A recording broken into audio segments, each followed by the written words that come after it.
This episode of Death Battle Cast is sponsored by Hims and Omaha Steaks.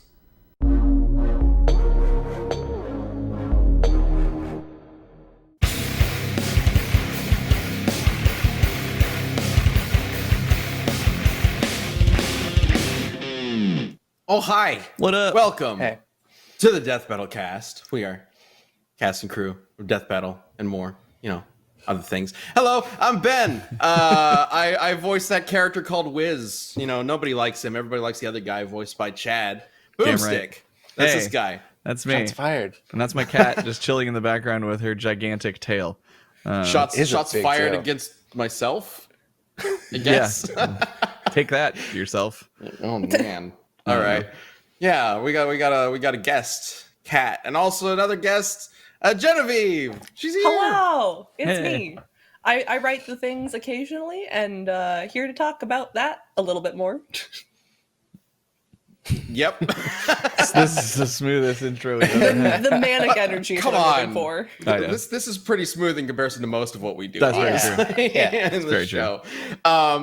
And if you have not seen the latest episode, Batgirl versus Spider-Gwen, you really should. We're going to be talking about it this episode, and the director of Batgirl versus Spider-Gwen sitting right next to me virtually. Hello. It's Josh. It's me. My first one. We did it. It happened. It finished. You should check it out. No, I'm so excited to have to have Josh working on this. It's something we've been talking about doing for a while now. And Josh has been working on Death Battle since what, 2017? I don't know how Death years work. Battle, I think it was January 2019.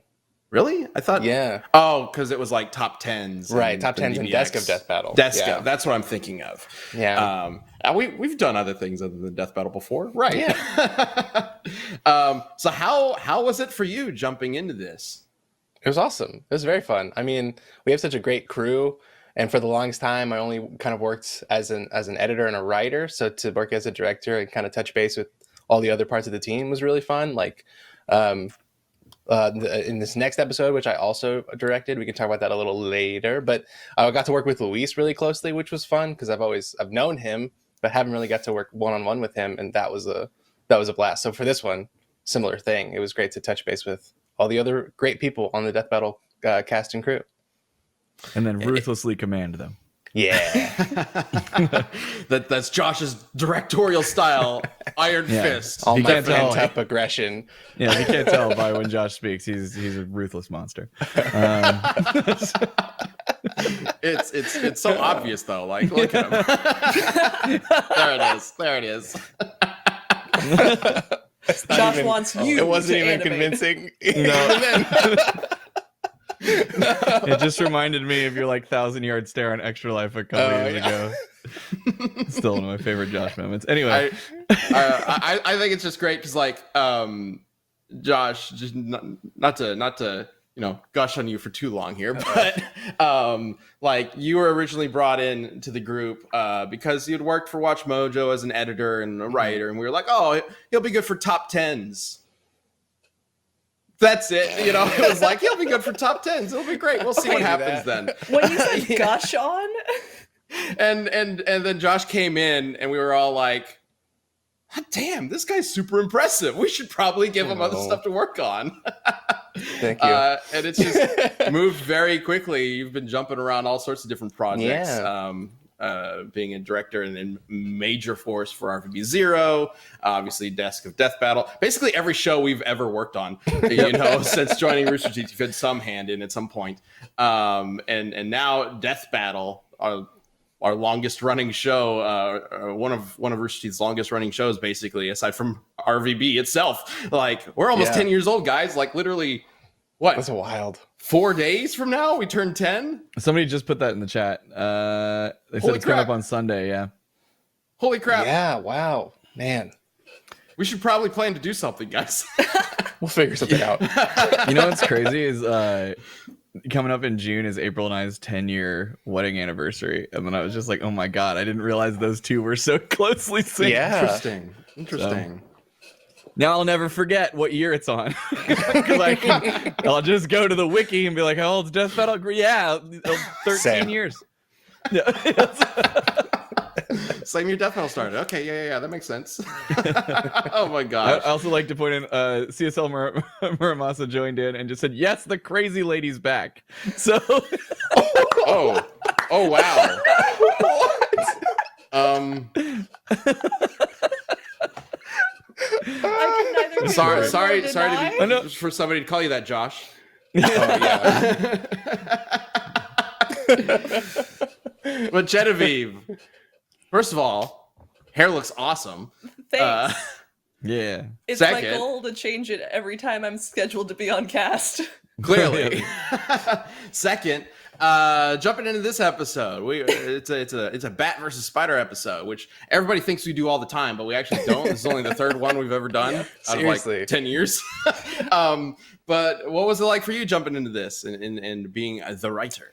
Well, I love bats, and my mom's terrified of spiders, so of course I love them too. Which made a lot of sense going to this episode. No, but I had known enough about the characters that I was like excited to write for them, but then I got to learn so much more about them through the process and just really fall in love with them. I think I mentioned in the commentary that they are both now also fictional wives of mine, along with Lucy from Elfin Leeds. So it's been a great time collecting more characters to just sort of love more stuff about, especially with how impressive they are. And I had so much fun writing it because we had Josh as director, who was really tough on me as a writer. It's so hard to work with him. Of course. Wait. Draft. It seems like this comes up a few times. Have you turned your death metal writing job into just like what is it called? A wife dating and app? husbando like collection system? Like, Oh yeah. I mean, so I think that some of it's like in like beforehand, when I wrote Zuko Todoroki, I was like, please give me Zuko. I love him so much. And then on the other end, it's more like when I wrote Carnage versus Lucy when I was still an intern, I just sort of watched videos of her killing people and was immediately smitten. Of course, that's all it takes. Yes.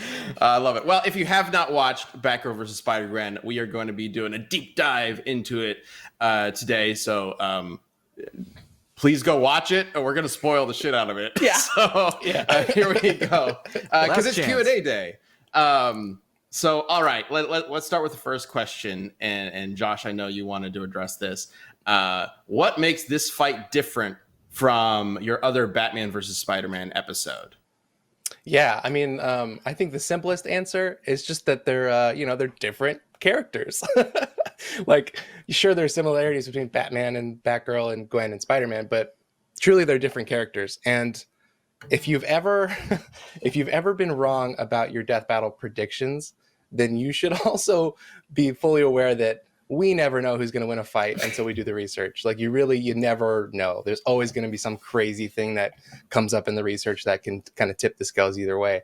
So I think these awesome female characters deserved their own battle, even if there are similarities. And like you mentioned earlier, Ben, 100 and something episodes, we've only done 3 Bat versus Spider episodes. It's really not that often that we do it. So, and in the first one, so I'm spoiling 3 episodes now, but in the first one, the Spider one, but in the second one, the Bat one. So this was almost kind of like a tiebreaker, I guess.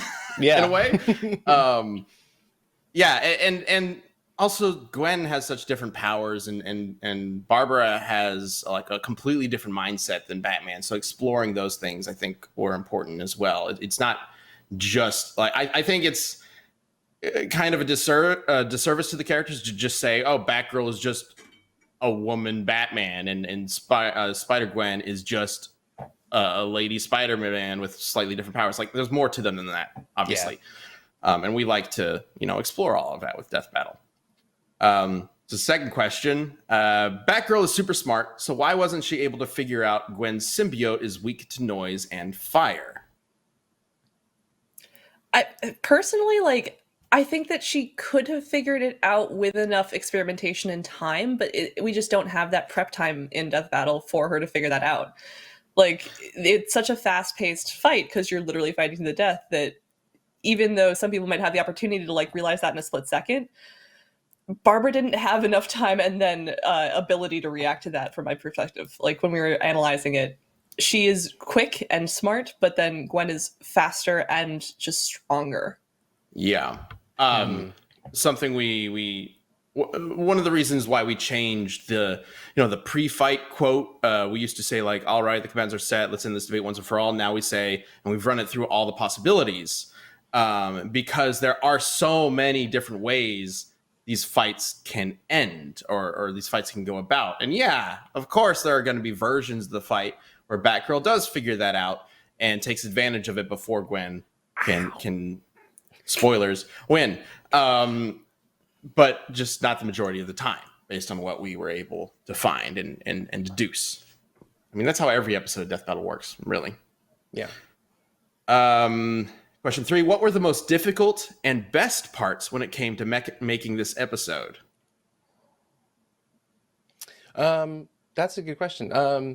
I think it was my first one, so there was all that kind of stuff, just kind of learning the ropes. But I think the main thing that comes to mind is I had never worked with anybody with a Source Filmmaker, so kind of learning how that program works and what it's capable of and kind of what its limitations are. That was kind of a difficult thing, and just a lot of back and forth with those animators, thinking like, how far can we push this and what can we end up doing? But it also led to one of the coolest parts, which was eventually we took it over and brought the finished animation over to the Rooster Teeth post-viz team with Billy and Susie. And they created some really awesome, like basically any of the webbing you saw in the fight, or most of the webbing you saw in the fight, and like Barbara's grappling hook, all of that was done through the post team. And it's like seamless. It looks so good. And it was fun to like bring it over to another team of people internally and kind of spruce it up and add more to what Source Filmmaker was able to do. So that was a cool little part of the process. Yeah, it's definitely a very different experience compared to, like, we work with so many different types of programs in Rooster Teeth, and typically that's all like divided by show. Like Rooster Teeth uses its own setup, or Ruby uses its own setup, RVB Zero uses its own setup, Camp uses its own setup, etc. But in Death Battle, you got to be ready to just jump between all of them, which can get a little difficult, but it's also super handy to know how all of this works. And the Source Filmmaker guys are awesome and really know what they're doing. Yeah. How about you, Jen? What do you think? Best or hardest parts of working on this? We were talking about this earlier. I make a lot of jokes that don't always land, and I think it was tough figuring out how to really get the on the button there. No, but also I think the best part for me was honestly recording the commentary with y'all and not knowing that my absolutely like awful pun made it into the end. Oh yeah. That was so thrilling to me, because I remember writing it and it was like, Jesus wept. And I, even in the meeting, I said, oh, this is so bad that you'll probably want to cut it to Ben. And Ben was like, yeah. And then Josh I was like, I'll leave that to Josh. My favorite man, my new favorite man.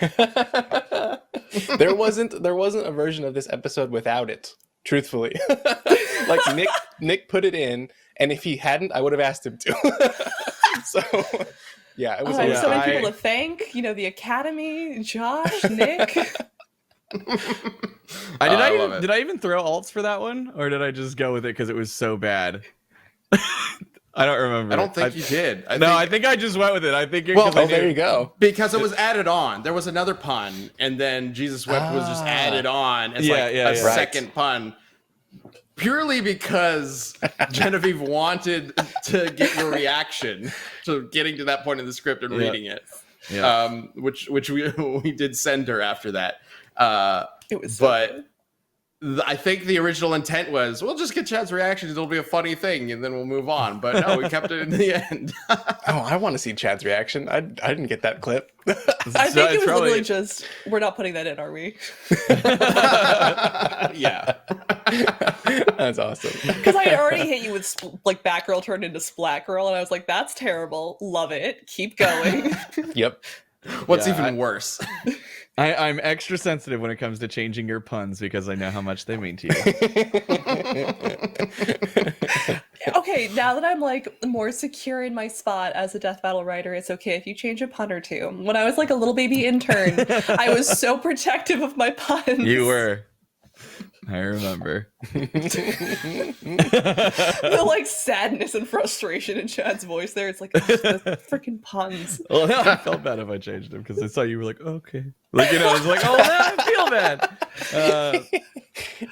It's the most important part of the episode, apparently. Jimmy, I have so much fun. I mean, Come like, here.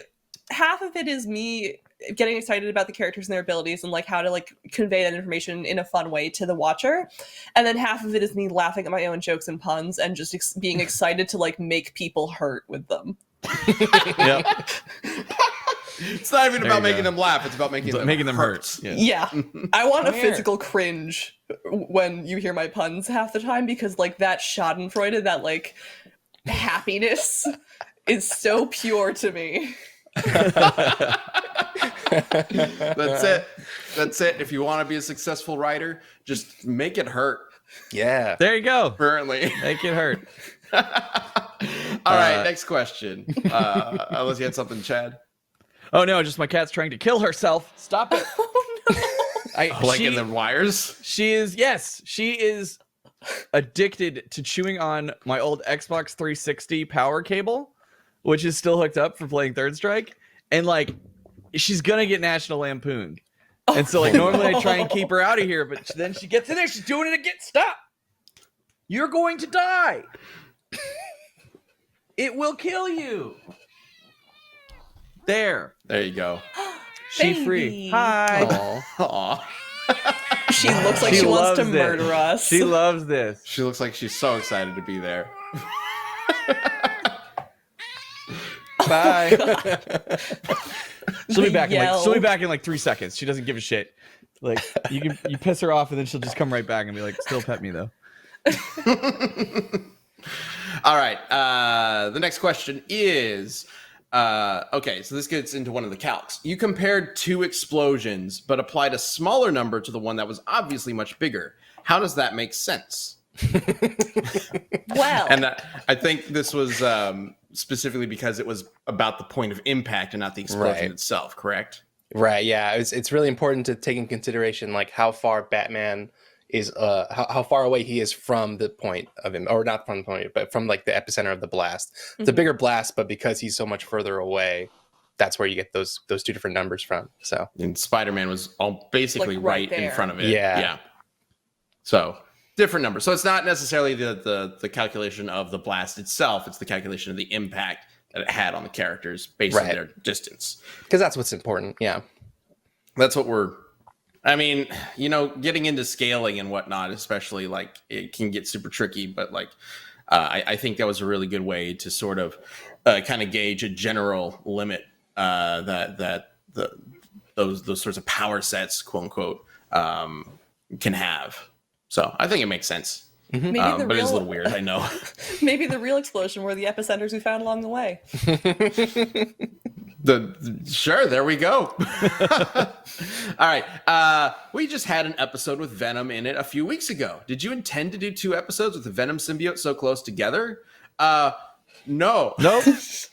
I was somewhat familiar with the original Spider-Gwen run, but I had not kept up with it, and I had no idea that she was rocking the Venom symbiote until we started working on the Yeah. episode. That's what I'm saying. You never know what's going to come up.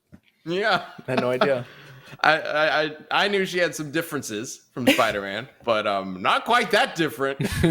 Wasn't expecting that. So that was cool. That was really cool to find out. But it did kind of it was interesting because when it was first brought up, I thought like, oh, does this mean Batgirl could take advantage of that, and how weak is this? Because it's an alternate universe Venom, right? It does some different things. It's a little different from like the main 616 Venom. So I really wanted to dig into that and see if there were any specific like differences that might come up in the fight that could actually turn it toward Batgirl's favor.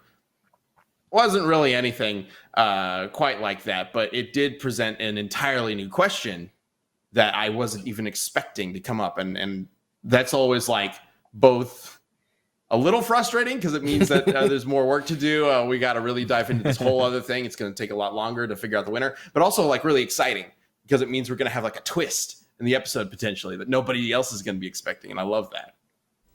But real quick, you know what's always delicious? Our sponsor, Omaha Steaks. Well, not the sponsor itself. I mean the steaks. Right. 2020's holiday season has been a long time coming and is naturally going to be rough for some people, but Omaha Steaks can make it worth the wait. These steaks are perfectly aged, 100% American grain finished, with excellent tenderness and flavor. And I'm not just reading from some document, I'm talking from experience. They're really good.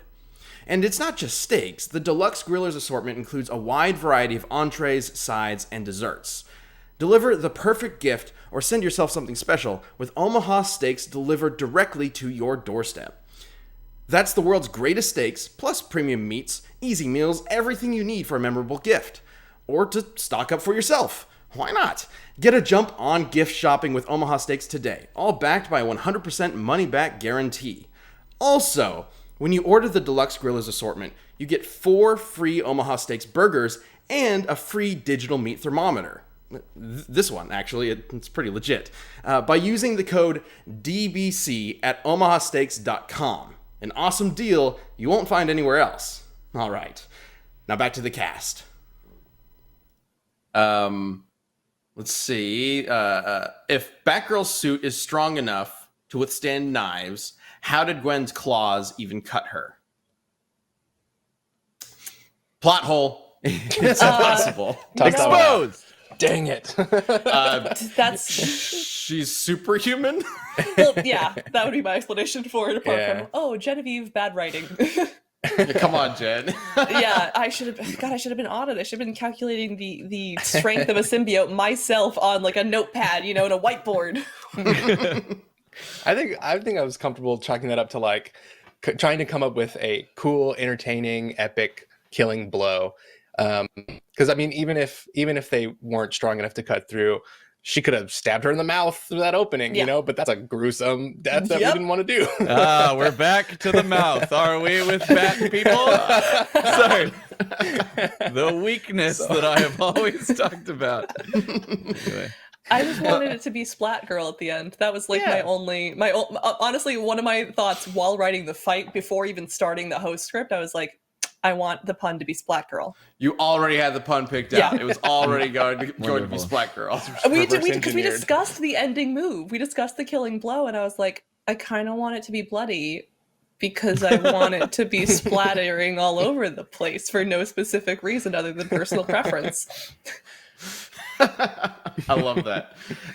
It's because she's superhuman. Like superhuman people have been able to pierce the bat suit before, and the Batgirl suit, and the Robin suit, and all those suits, except for the like crazy ones, like the Moon one, whatever, I can't remember what it's called. Batman has some ridiculous suits out there, but poor Batgirl doesn't quite have that readily available.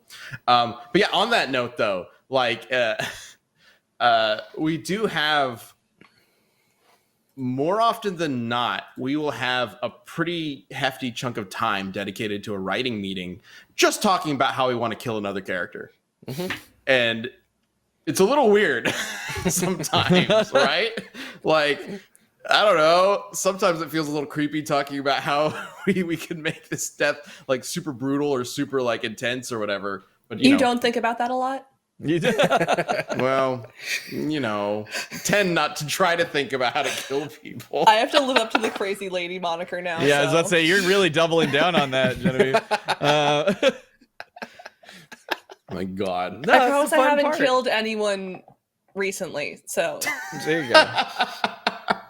But we've been doing this for 10 years, so you got to get creative in like the ways that you kill people. Which is messed up. But it's fun when you especially when you have like a unique thing that you could do. Like I still like one of my favorite deaths ever is Yang versus Tifa, and getting to use Yang's shotgun gauntlets firing opposite directions to snap a neck, and I'm like, that's so cool. Like, when do you get to like write that? I don't know, it's also really dark. It's also when I'm like, Spider-Man should kill Batman by filling his mouth with webbing and choking him slowly so that he runs out of air because it's exposed. Anyway, but the pacing, Chad, wouldn't make sense. It was the sprites wouldn't allow it. That's what I finally got shut down on. The sprites at the time, we didn't have a sprite editor. And they were just like, sprites won't work. And I'm like, man. Yeah. I don't know if we were to ever redo Batman versus Spider-Man. I don't know, but I think I would be much more willing to consider that ending. Yeah, I think that's the first time when I pitched a death that actually just like disturbed you. Yeah, I remember that. It was very strange. I just try to look at it. It's the obvious weakness. I learned something about you that day, Chad. Yeah, well, it was an When in interesting doubt, day. go for the mouth. Yeah, It was an interesting day. Somebody embroider that on a pillow. Oh my God! New Yep, merch. there you go. All right, yeah, new merch. That's it. That's the next death battle merch. We got the game. When in We got doubt, the go shirts. for the mouth. Pillow. When in doubt, go for the mouth. That is. All right. So that kind of covers the Q&A. Seemed like we had a pretty good reception to the episode. Seems most people were totally on board with how it ended, which is awesome. Very, very good that your first episode, Josh, was in some big cataclysmic, like they're wrong, they're so biased, blah blah blah. But as you mentioned, you are directing the next episode as well. It just sort of worked out that way. It wasn't really planned originally that you were going to go back to back, but COVID has caused us to rearrange a couple episodes just based on production timelines. And now you're back to back with the penultimate episode of the year, the last sprite fight of the year, Rock Lee versus Sanji. Yeah, which is awesome. And of course, we're going to take you from two characters that you are relatively familiar with, going into it. Yep. Straight into the deep end with two of the longest running anime manga series out there, Naruto and One Piece. Because why not? Let's just make it hard on you. It's the death battle experience.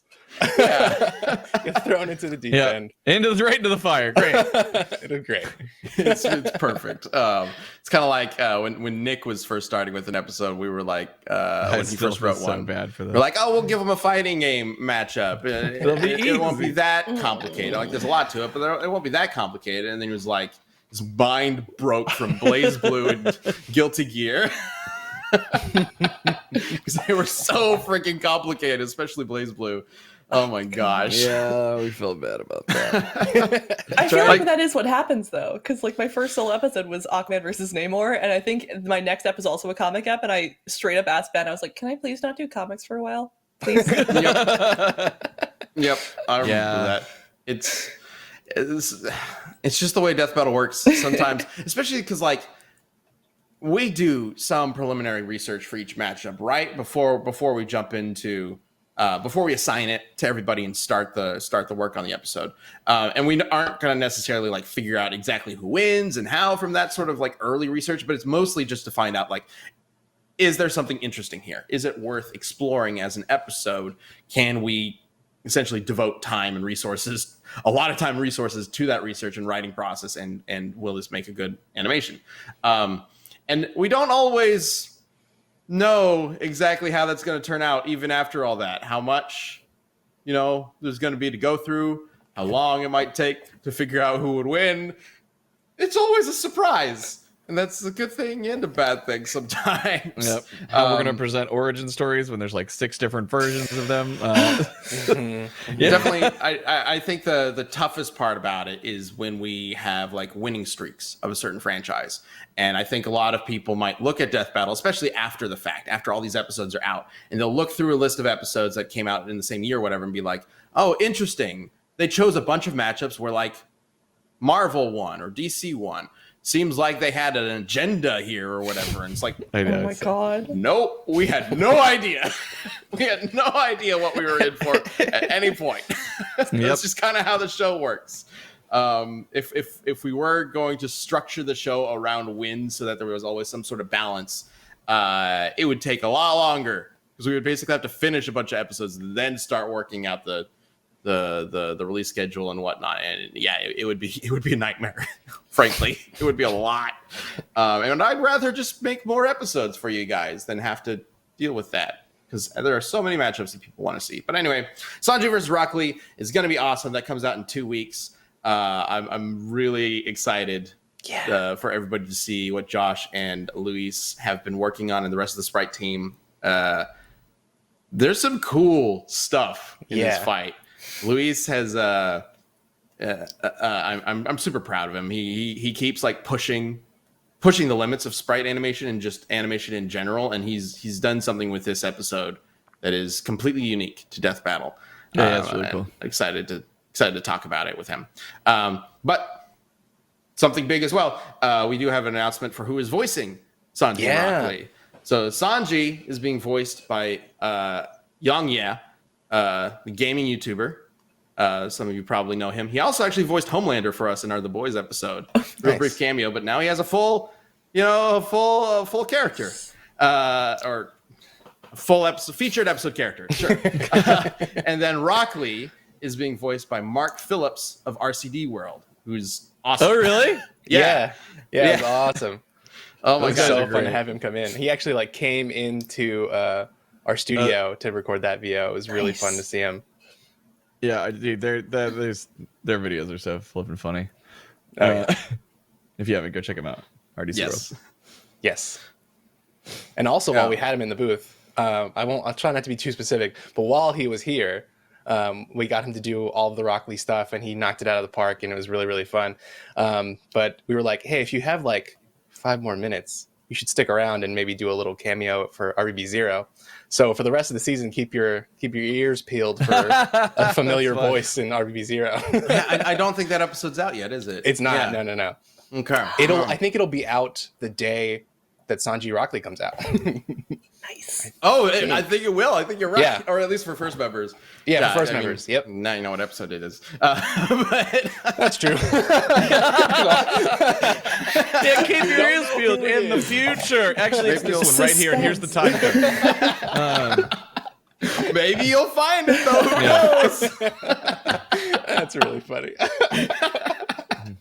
No, but it was awesome to have him in. That was really cool. All right, so Sanji versus Rock Lee debuts. I got to double check the date because I don't actually remember. I think it's the 13th. 13th of December. And just because I know there was some confusion, this is not the final episode of the year. This is the penultimate episode because we had that delay early on in the year with RVB. All the episodes were moved, or all the rest of the episodes of this year were moved back 2 weeks.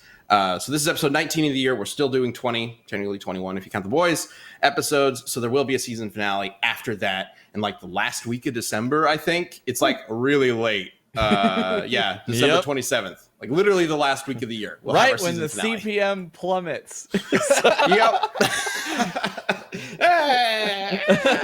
Whatever. That's my friend's birthday. Really? There you go. That's it. That's perfect. So, yeah. That was the plan all along. All right. A good present for her. Oh, man. Okay. So with that, I think we've covered quite a bit. So let's go ahead and jump into this week's Community Death Battle.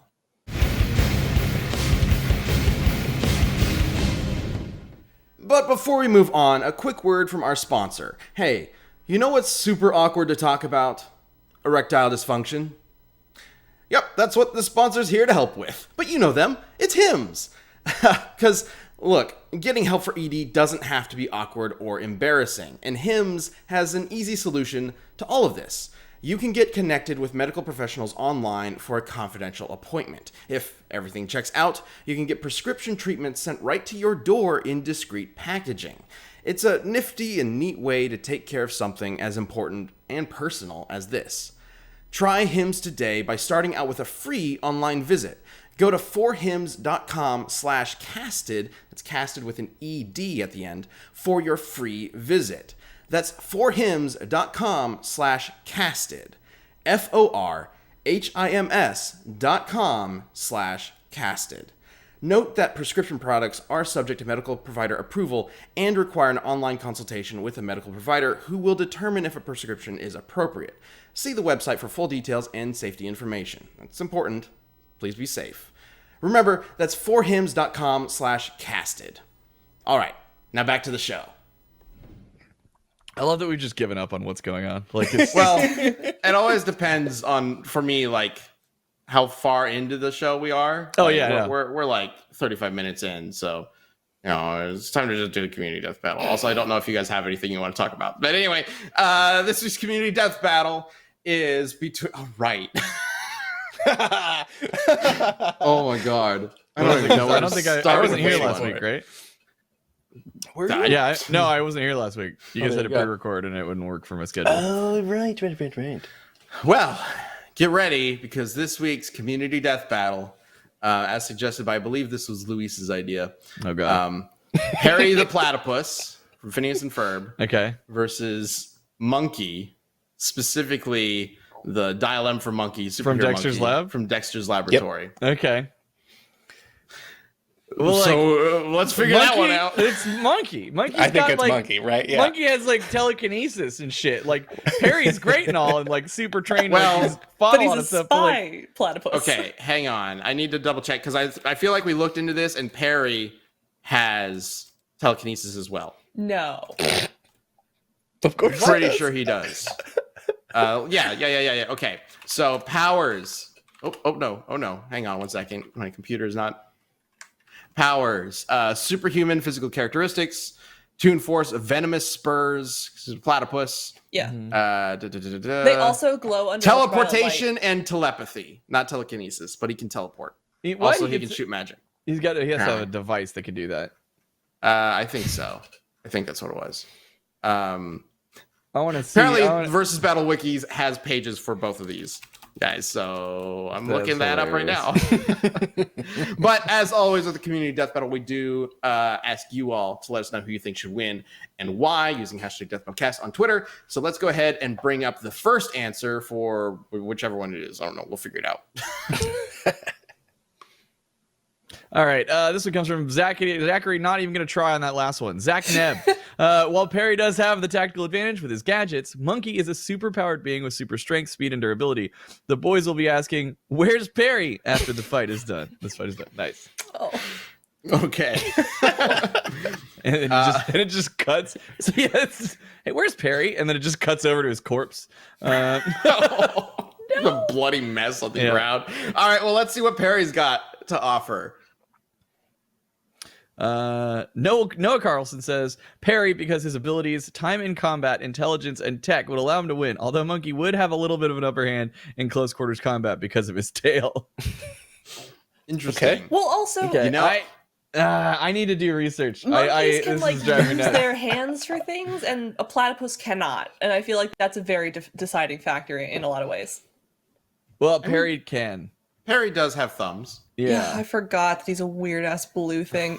Okay, platypuses also glow in the dark though, which I think is so important to know, even though it doesn't decide the fight. They glow. They glow under ultraviolet light. Are you serious? Yes, it was like a recent thing that they found out that platypuses glow.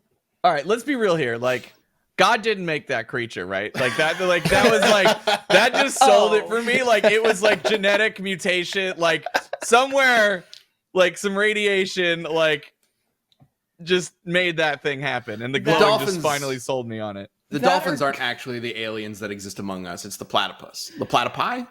Platypi. Well, the entire continent of Australia is like filled with hell creatures, though. That's true. This Maybe is- Australia yeah. itself is from outer space.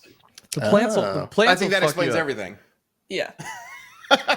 I still like one of the scariest things I've ever heard in my life is that fucking plant in Australia that if it brushes you, you're in agony for the rest of your life. Yes, What? because it's like a silicone-based fiber that like pokes you, and so they aren't absorbed by your body because it's not something your body can break down and absorb, and then it just becomes like, I think it's literally called like a death plant. It's not a stinging nettle, and I know that much. So yeah, it is. They have these there's tiny little red fibers, like she was saying. And Josh, if once they hit you, wherever they hit you, like I was watching interviews. So like, if horses who have brushed it will jump off of cliffs. Most people who touch this thing will eventually kill themselves. But the guy who had it was explaining. He's like, it's like for the first 3 weeks, it's the most unbearable agony that you could ever imagine, and you can't sleep, and like he's like going through all this stuff, and like the levels he was talking about. So then after that, you're just in like the worst pain, and you could maybe get a little bit of sleep, and then finally it drops down to just really horrible pain that you just have forever. It is called. It's known as like called- the suicide plant. Yeah, Jimpy, Yep. Jimpy, I think is how you pronounce it. I would say it Also that way known because I don't want to as say it the other way. the suicide plant. Yep, and I just found an article that says researcher happy to stop studying the suicide plant. Please let me stop. That sounds awful. Oh God, No. that sounds terrible. Yeah, man. One of the stories too is like, I don't know, some guy they were fucking around and one guy grabbed one and hit his friend in the face with it. Like thought it would be a joke. Monster. God. Yeah. Worst thing you can do to a person is hit him in the face with a God. suicide plant. Yeah. Oh my God. Yeah. I'm okay with not living in Australia. Sorry for all of our Australian, viewers. I know Hey, you deal with a Very lot. sorry. Take care. Don't get eaten by a Jeez. magpie or killed by a cassowary. You Or already throw lost a the war suicide against the plan at your emos. friend. Okay, but back to what we So were the talking plant about. wins. Right. That's what I'm So- saying. The The plant plant kills wins. both of them. Well, because he's a platypus, perhaps he has access to one of these and is able to use it. Oh my God. I'm my gut says monkey. I want to do research though, because like I feel, I know Perry's got Toon Force. Fuck, they both. They I don't know, I'm both just gonna to say a certain monkey. degree, I think. Monkey definitely has a lot more superhuman characteristics, obviously. Perry's kind of a genius, right? Yeah. Yeah. Yeah, I mean, he's a secret agent, and he's pretty capable. He's like their most capable secret agent, pretty much. The other thing is they've also crossed over with Star Wars and Marvel, so I would want to rewatch those episodes and see what Perry does, because though the Avengers like lose all their powers in that one, but I don't know. I need to watch. Yeah, I need to look into that, but there's probably some bullshit there. Do I need to like Interesting. watch Phineas and Ferb now? Because this sounds insane. Yeah, it's all on Disney Plus. Yeah, so my kids have been really into it lately. And yes, they have like official crossover episodes. So like the Avengers show up and they lose all their powers for some reason, and then they get swapped around. That's what it was. Yeah, and they actually stayed true to some stuff. Like Thor couldn't pick up Mjolnir. Like the second his powers swapped, it just like boom went straight into the ground. So they actually like follow some. They did some research on it. It's worth watching. Okay, well then, what is everybody voting for? I'm saying monkey. I'm gonna say monkey too. I gotta stick with my Australian death animals. So Perry the There you Platypus. There you go. I think I'm leaning Perry as well. I think he's got just enough, especially with like the telepathy and whatnot. And the durability, I think, is what might clinch it. Because if Yeah. you're from Australia, you withstand a lot automatically. He's been through some shit. Yes. All right, so that means we have a tie between the four of us. But as always, we leave it up to you with a poll that we put up on the Death Battle Twitter. So let's go ahead and bring that up. Aha! Hey. Oh. Yeah. Barry wins. It doesn't make sense. I don't know. No. Barry wins. It's officially confirmed. right. Sure. There you go. Thank you to everybody who sent in an answer and voted in the poll. As for the next community death battle, I figured it might be good. We've done a lot of ridiculous ones lately, so I figured it might be good to do one that is actually like a common death battle request. So I was thinking it might be good to do Steven Universe versus Star Butterfly. Oh. Ooh. That one has been requested forever. Yes. So I haven't watched Steven Universe. I hear it's incredible. I have watched all of Star Butterfly with my daughter, and I love that show. It is amazing. Star is an incredible, fun character. So I'm just gonna shamelessly say Star now. Oh wow. Early prediction. Oh my gosh. All right. So that's going to be it. That's our next community death battle. Steven Universe versus Star Butterfly. Let us know who you think should win using hashtag DeathBattleCast on Twitter. We will have a poll up later on in the week that you can vote on and also leave your answer as a reply to it. And we will figure out who wins next week, which will be fun. We'll also have a sneak peek for this really cool animation that Luis's team has been working on for Sanji versus Rock Lee, that Josh has been directing, and I am so excited to share it with you guys. I really dig what these guys have been putting together. All right, and again, like, congrats to Josh for your first direct Death Battle. Thank you. Love what you guys have done with this one. Thanks for helping him make it work, Jen. Wouldn't be possible without you. Thank you. Word. Yep, put that on your resume. That's your job description. You word. Good job. Crazy lady who word. There we go. New objective statement. That'll do it for this week's episode of Death Battle Cast. Thank you so much for joining us. As always, be kind to others, be kind to yourself, be awesome, and we'll see you next week. Take care. Bye.